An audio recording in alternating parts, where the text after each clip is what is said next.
आपको वोट दे करके इस देश के नौजवानों को आखिर क्या मिला? आज बेरोजगारी अपनी चरम सीमा पर पहुंच रखी है।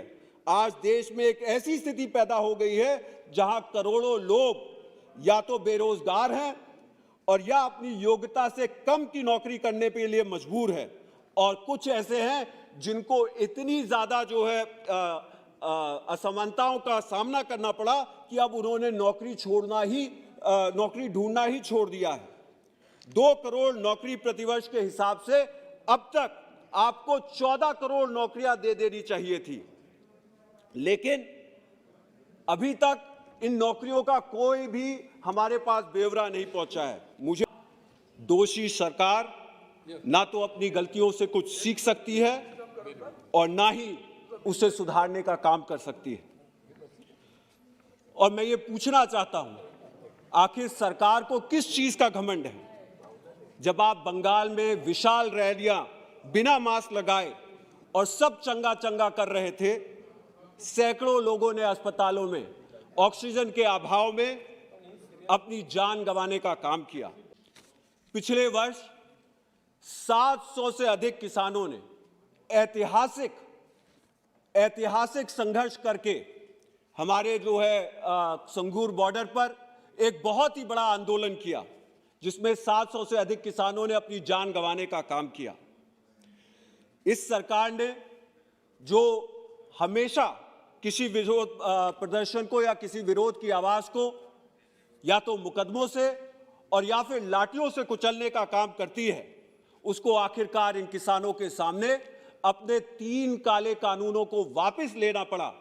और इस सरकार ने वापस लेते समय एक बूंद भी पश्चाताप जताने का काम नहीं किया, लेकिन उसके पश्चात वो इसका श्रेय लेने में लगते चले गए।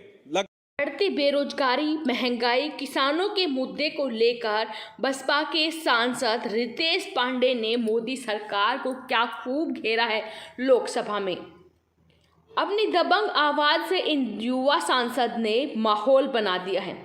हर साल 2 करोड़ नौकरियों का वादा करके सत्ता में आने वाली मोदी सरकार से 7 साल का 14 करोड़ नौकरियों का हिसाब मांगा है। उन्होंने कहा, झूठा वादा कर कर तो आप आ गए, नौजवानों के साथ आप खेल गए, लेकिन जो 2 करोड़ नौकरियां हर साल देने का वादा करके आप सत्ता में आए थे, आखिर उनको कब दे रहे हैं? रितेश पांडे ने अपने सवालों से मोदी सरकार को इस कदर घेरा कि भाजपाइयों के होश उड़ गए। एक बार उनका ये वीडियो देखें। केंद्र मंत्री के बेटे ने किसानों को अपनी गाड़ी से रौंदने का काम किया, और जब उसे दोषी पाया गया तो हमने क्या देखा कि सरकार उसके पक्ष में खड़ी होने कर अपराधियों के पक्ष में खड़ी होकर के उसको बचाने का काम कर रही थी। मैं आपसे यह पूछना चाहता हूं कि आप अपने भाषण में यह कहा करते थे कि किसानों की आय को दोगुना किया जाएगा, लेकिन आज स्थिति क्या है? किसानों की आय दोगुना तो दूर, किसानी की लागत में 2 गुना बढ़ोतरी देखने को मिला है। सिंचाई, उर्वरकों की कीमतों में अप्रत्याशित बढ़ोतरी से हमारे किसानों का मेरुदंड पूरी तरह से टूट चुका है।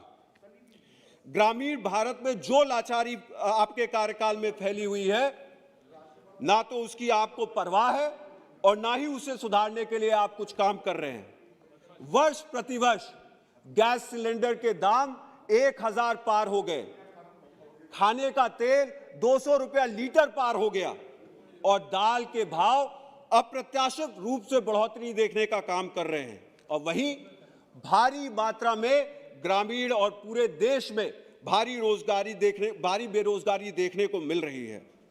आप ग्रामीण भारत की जीवन रेखा, जिसे हम मनरेगा के नाम से जानते हैं, उसको भी अप्रभावी करने में कोई कोर कसर नहीं छोड़ रहे हैं। वर्ष प्रतिवर्ष मनरेगा का आवंटन को कम किया जा रहा है, और वहीं राज्यों के कोष भी पूरी तरह से कमी का सामना करने का काम करते हैं, और हम हमारे मनरेगा के श्रमिकों के वेतन को समय पर दे नहीं पाते हैं, जिससे मनरेगा की डिमांड में फर्जी कटौती देखने का काम होता है।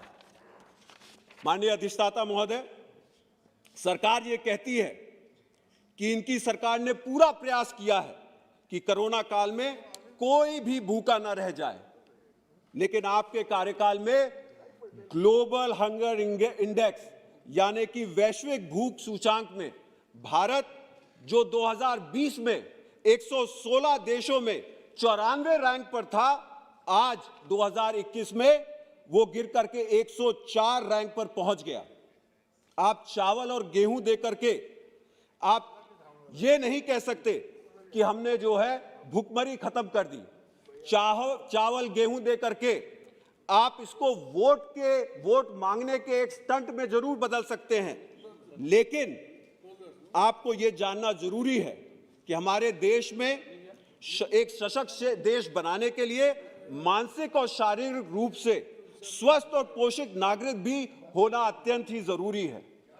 देश की उन्नति में संपूर्ण योगदान देने के लिए हमारे बच्चों को पोषित होना जरूरी है, और आप मात्र चावल और आटा देकर के आप इस हकीकत से ये नहीं कह सकते कि हमने पोषण देने का काम किया है। 21वीं सदी में सबको समान अवसर प्रदान करने के लिए हमारी महिलाओं और बच्चों को भी समान रूप से पौष्टिक आहार उपलब्ध होना अत्यंत ही जरूरी है। लेकिन आपके कार्यकाल में बच्चों को और महिलाओं को पोषण और स्वास्थ्य में दशकों की पाई हुई उन्नति को मिट्टी में मिलाने का काम किया गया है। मैं नौजवानों पे भी कुछ चर्चा करना चाहूंगा। अगर आप इस सरकार की नाकामियों की बात करेंगे तो सबसे बड़ा धोखा देश के करोड़ों नौजवानों के साथ हुआ है। कितनी अपेक्षाओं और आकांक्षाओं से के साथ देश के नौजवानों ने आपको 2014 और 2019 में वोट देने का काम किया था। जब आपने प्रलोभन दिया कि प्रतिवर्ष 2 करोड़ नौकरियां दी जाएंगी, तो हमारे नौजवानों ने विश्वास किया। जब आपने प्रलोभन दिया कि शिक्षा व्यवस्थाओं को और सुधार किया जाएगा, तो हमारे नौजवानों ने विश्वास किया। जब आपने प्रलोभन दिया कि हमारे देश को भ्रष्टाचार से मुक्त किया जाएगा, तो हमारे नौजवानों ने विश्वास किया। लेकिन आपकी बातों को मानकर, आपको वोट दे करके इस देश के नौजवानों को आखिर क्या मिला? आज बेरोजगारी अपनी चरम सीमा पर पहुंच रखी है। आज देश में एक ऐसी स्थिति पैदा हो गई है जहां करोड़ों लोग या तो बेरोजगार हैं और या अपनी योग्यता से कम की नौकरी करने के लिए मजबूर है, और कुछ ऐसे हैं जिनको इतनी ज्यादा जो है असमानताओं का सामना करना पड़ा कि अब उन्होंने नौकरी ढूंढना ही छोड़ दिया है। 2 करोड़ नौकरी प्रतिवर्ष के हिसाब से अब तक आपको 14 करोड़ नौकरियां दे देनी चाहिए थी, लेकिन अभी तक इन नौकरियों का कोई भी हमारे पास ब्यौरा नहीं पहुंचा है। मुझे पूरा विश्वास है कि आगामी उत्तर प्रदेश के चुनाव में नौजवान इनसे इन 14 करोड़ नौकरियों का हिसाब जरूर लेने का काम करेगा। आपकी इस वैश्विक महामारी से उत्पन्न मंदी का सहारा लेकर के अपनी जिम्मेदारियों से छुटकारा नहीं पा सकते हैं। अपने संपूर्ण कार्यकाल में आपने नौजवानों को सरकारी नौकरियों से वंचित करने का काम किया है। जहां एक तरफ सरकारी पीएसयू का निजीकरण किया जा रहा है, वहीं दूसरी तरफ सरकारी नौकरियों को संविदा पे दे करके नौजवानों को आरक्षण और सम्मानजनक नौकरियों से वंचित करने का काम किया जा रहा है। जो सरकारी नौकरियां आती भी है माननीय अधिष्ठाता महोदय, वह किसी न किसी प्रकार के घोटालों में लिप्त रहती हैं। जैसा कि हमने हाल में ही उत्तर प्रदेश और बिहार में राष्ट्रीय रेलवे बोर्ड की भर्तियों में देखने का काम किया है, और कुछ सालों से उत्तर प्रदेश के 69,000 सहायक टीचरों की भर्तियों में भी हम ये स्थिति को देखने का काम कर रहे हैं। आप एक तरफ बात करते हैं कि सरकारी स्कूलों में अप्रत्याशित रूप से छात्राओं ने दाखिला लिया है, लेकिन शायद ग्रामीण भारत की असलियत से आप अभी तक परिचित नहीं हैं। मैं ये बताना चाहता हूं, जहां माँ बाप अपने लड़कों को महंगे प्राइवेट स्कूल में दाखिला दिलाने का काम करते हैं, वहीं लड़कियों को माननीय अधिष्ठाता महोदय बेकार और घटिया सरकारी स्कूलों में उनको दाखिला दिलाने का काम किया जाता है। ग्रामीण भारत में बढ़ती गरीबी और लाचारी ने इस प्रवृत्ति को और बढ़ावा देने का काम किया है। आप देश विदेश में डिजिटल इंडिया का बखान करते हैं, लेकिन वैश्विक महामारी के समय सिर्फ 20% बच्चों के पास ऑनलाइन शिक्षा में सार्थक रूप से भाग लेने की क्षमता थी। सिर्फ 20% बच्चों के पास ऑनलाइन शिक्षा में सार्थक रूप से भाग लेने की क्षमता थी।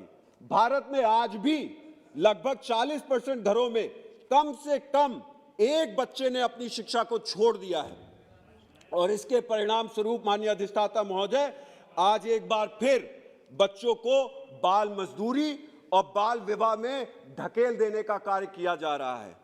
आपने इन 2 सालों में रेस्टोरेंट, सिनेमा घर को खुले रहने का तो काम किया और उसके साथ साथ चुनावी रैलियों को भी बड़े पैमाने पे किया, लेकिन बार बार स्कूल बंद करके करोड़ों बच्चों के भविष्य को आपने अंधकार में डालने का काम किया है।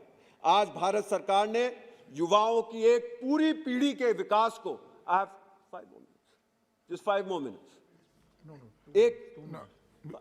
more minutes, एक पूरी पीढ़ी के विकास को संकट में डाल दिया है और कहीं पर भी इस बाधाओं से उभरने के लिए कोई भी नीति या प्रधानमंत्री योजना सामने आने का काम नहीं हो रही है।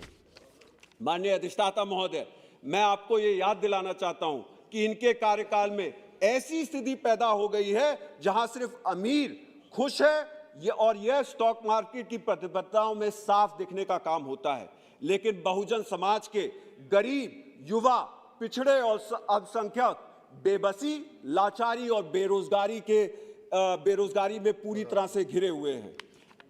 आखिरी विषय में मैं ये कहना चाहूंगा कि आप माननीय अधिष्ठाता महोदय, माननीय महामहिम ने अपने अभिभाषण में बाबा साहब को याद करते हुए ये कहा था कि वह बाबा साहब के आदर्शों को सरकार का ध्येय वाक्य मानने का काम करते हैं, लेकिन वास्तविकता में बाबा साहब अंबेडकर के आदर्शों का पालन करने में यह सरकार कोसों दूर है। तो दोस्तों, दबंग सांसद ने जो मुद्दे उठाए हैं, आज पूरा देश उनसे जूझ रहा है। देश में महंगाई इस कदर बढ़ गई है कि पूरा देश त्राही कर रहा है। बेरोजगारी से आप सभी वाकिफ हैं कि आज देश के युवा किस तरह रोजगार के लिए दर दर की ठोकरें खा रहे हैं। और बात करें हम किसानों की, तो किसानों की एमएसपी को दुगना करने का वादा करके सत्ता में आने वाली मोदी सरकार ने पिछले साल किसानों के साथ जो किया वो आप सभी ने देखा होगा। ये तो भला है हमारे किसान यूनियनों का, ये तो हमारे किसानों की संगठन का, और ये हमारे किसानों का जज्बा है, उनकी हिम्मत है, उनकी एकता है कि उन्होंने एकजुट होकर इस नकारा सरकार को सबक सिखाने का काम किया और सरकार को झुकाकर तीनों कृषि कानूनों को वापस करवाने का काम किया। वरना मोदी सरकार तो अहंकार में इतनी चूर थी कि वो सरहद पर बैठे उनके जवान बेटों और किसान जो हमारे बैठे थे दिल्ली के बॉर्डर पर, उनके पास जाने तक का उनके पास समय नहीं था, उनसे बातचीत का उनके पास समय नहीं था। लेकिन किसानों ने आखिरकार इस घमंडी सरकार के घमंड का चकनाचूर कर दिया। इन सभी मुद्दों को उठाते हुए रितेश पांडे ने आज सदन में क्या खूब धोया है पीएम मोदी और उनकी सरकार को। आपका इनके बारे में क्या कहना, वीडियो के कमेंट बॉक्स में अपनी राय जरूर दें। वीडियो अपने साथी दोस्तों के साथ जरूर शेयर करें। फिर हाजिर होंगे आपके सामने ऐसे ही दबंग सांसद के दबंग भाषण के साथ। तब तक के लिए हमारे चैनल पर बने रहें, चैनल को सब्सक्राइब करें, ज़्यादा नोटिफिकेशन के लिए बेल आइकन प्रेस करें। धन्यवाद। जय हिंद, जय भारत।